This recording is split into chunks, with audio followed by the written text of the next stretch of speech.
இனிமே கண்ணை மூடிட்டு கடலை எண்ணெய் வாங்கலாம். ஏன்னா மந்த்ரா கடலை எண்ணெய் இதயத்தின் தயாரிப்பு. வறுக்க பொரிக்க ஏன் எல்லா சமையலுக்கும் மந்த்ரா தான். மந்த்ரா கடலை எண்ணெய், அபார ருசி, ஆரோக்கியமான உடல் நலம். தமிழக சட்டசபை தேர்தல் ஏப்ரல் 23ஆம் தேதி நடக்கிறது. திமுக கூட்டணியில் தேமுதிக இணைந்ததாலும் காங்கிரஸ் அதிக சீட் கேட்டதாலும் தொகுதி பங்கீட்டில் இழுபறி நீடித்தது. ஆனாலும் தொடர்ந்து பேச்சுவார்த்தை நடத்தி கூட்டணி கட்சிகளுக்கு திமுக தொகுதிகளை ஒதுக்கி வருகிறது. நீண்ட இழுபறிக்கு பின் காங்கிரஸ் கட்சிக்கு 28 தொகுதிகளும் ஒரு ராஜ்யசபா சீட்டும் ஒதுக்கப்பட்டது.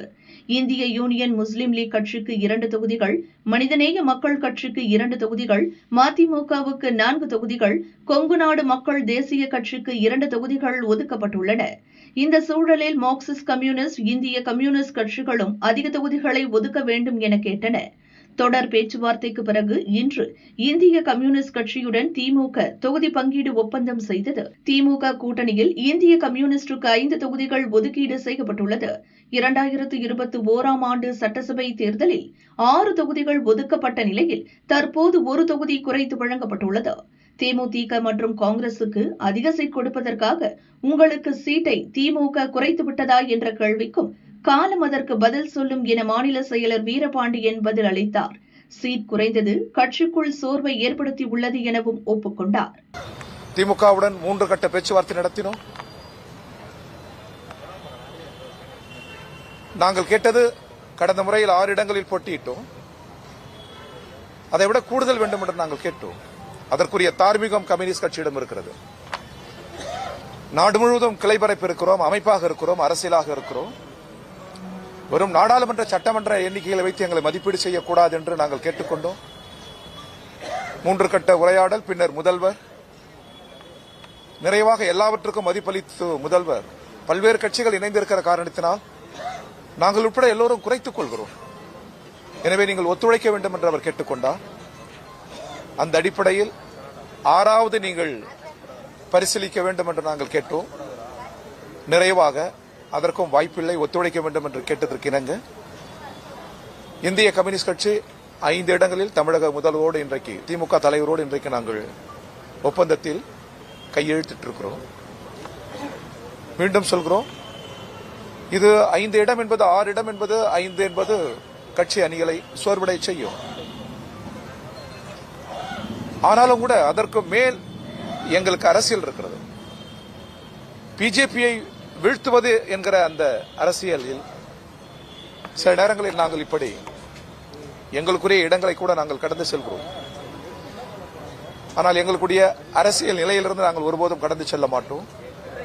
பிஜேபியை வீழ்த்த வேண்டும் என்பது தமிழகத்தின் எதிர்காலத்தை காப்பது மட்டுமல்ல, இந்திய நாட்டின் சட்டத்தின் ஆட்சி முறையை, ஜனநாயக நாடாளுமன்ற முறைமையை, எல்லாவற்றுக்கும் மேலாக உலகில் வேறெந்த நாட்டிலே நிலவாத ஒரு கூட்டு செய்வ ஒற்றுமை இயல்பு நிலவுகிறது அல்லவா, அதை சிதைக்க துடிக்கிறது பிஜேபி கருத்தியல். எனவே அதை காக்கிற பெரும்போரில் இந்திய கம்யூனிஸ்ட் கட்சி ஈடுபட்டிருக்கிறது. அதற்காகவே நாங்கள் அணி சேர்ந்திருக்கிறோம். அதற்கான கையெழுத்து தான் இது. இவ்வாறு புரிந்து கொள்ள வேண்டும் என்று இந்திய கம்யூனிஸ்ட் கட்சியின் தமிழ்நாடு மாநில குழுவின் சார்பில் நாங்கள் கேட்டுக்கொள்கிறோம். தொடர்ந்து கூட்டணியில் இருக்கீங்க, புதிதாக இணைந்திருக்கக்கூடிய கட்சிகளை காரணம் காட்டி உங்களுக்கு தொகுதியோட எண்ணிக்கையை குறைத்துக் கொள்ள வேண்டும் என்று திமுக ஏதாவது நெருக்கடி கொடுத்திருக்காங்களா? இது ஒரு உண்மையை சொல்ல வேண்டும். எப்பொழுது பேசினாலும் உள்ளத்திலிருந்து பேசுவோம், உண்மையை பேசுவோம், அரசியலாக தான் பேசுவோம். ஒரு 4 கட்ட பேச்சுவார்த்தையில் ஒருபோதும் எங்களை திமுக நிர்பந்திக்கவில்லை, வேண்டுகோள் தான் விடுத்தார்கள். பல கட்சிகள் சேர்ந்திருக்கிற காரணத்தினால் நீங்கள் இதை பரிசீலிக்க வேண்டும் என்று முதல்வரே கேட்டுக்கொண்டார். ஒருபோதும் தொனியில் கட்டளையிடுகிற தொனி இல்லை, அழுத்தம் தருகிற தொனி இல்லை. பரிசீலனை செய்ய வேண்டும், ஒத்துழைக்க வேண்டும் என்றுதான் இதுகாரம் அவர்கள் பேசியிருக்கிறார்கள் தவிர கட்டளையிடுகிற போக்கிலே. அதான் ஆரம்பத்திலிருந்தே நாங்கள் சொல்லியிருக்கிறோம். 4 கட்டம் பேசுகிற பேச்சிலும் ஒரு ஜனநாயக இடம் இருக்கிறது. அந்த சுயமரியாதை பாதிக்கப்பட்டிருக்குமே ஆனால் கம்யூனிஸ்ட் கட்சி எப்பொழுதோ கடந்து செல்லும். ஒருபோதும் முதல்வருடன் அல்லது திமுக தலைமையுடன் பேசுகிற போது ஒரு சுயமரியாதைக்கு பாதிப்பு ஏற்படுகிற வகையிலோ கட்டளை இடுகிற வகையிலோ அவர்கள் பேசவில்லை என்பதை மனந்திருந்து இங்கே பதிவு செய்ய விரும்புகிறேன். இன்றுள்ள அரசியல் சூழலில் நமக்குரிய இடங்களை கேட்டு பெற வேண்டும். 1-2 இடங்கள் கூடுதலாக பெற வேண்டும் என்பதுதான் மிக நியாயம். அத்தகைய நியாயம் நம்மிடம் உண்டு. இதை நாம் பேசுவோம். இல்லை என்றால் நாம் 6 இடத்துக்காவது வலியுறுத்துவோம் என்றோ வலியுறுத்தினோம். ஒவ்வொரு முறையும் வந்து பேசி பேசி கட்சி கமிட்டி என்ன சொல்கிறதோ அதை திமுக பேச்சுவார்த்தை கூட சொன்னோம். நிறைவாக முதல்வர் அவர்களிடமும் நாங்கள் எடுத்து சொன்னோம். நிறைவாக சூழல் இல்லாத போது அந்த சூழல் கருதி எங்கள் அரசியல் நிலையில் எந்த நெருக்கடியும் வந்துவிடக்கூடாது. இது பிறருக்கு ஒரு பிரச்சாரத்திற்கு இடம் தந்துவிடக் கூடாது. திமுக கூட்டணி கொள்கை கூட்டணி தோழமைபூர்வமாக நாங்கள் அணி சேர்ந்திருக்கிறோம். எனவே இது வெல்லும் கூட்டணி. அந்த வகையில் இதை கடந்து சென்று விட முடியாது என்கிற கருத்து தான் பேசப்பட்டது.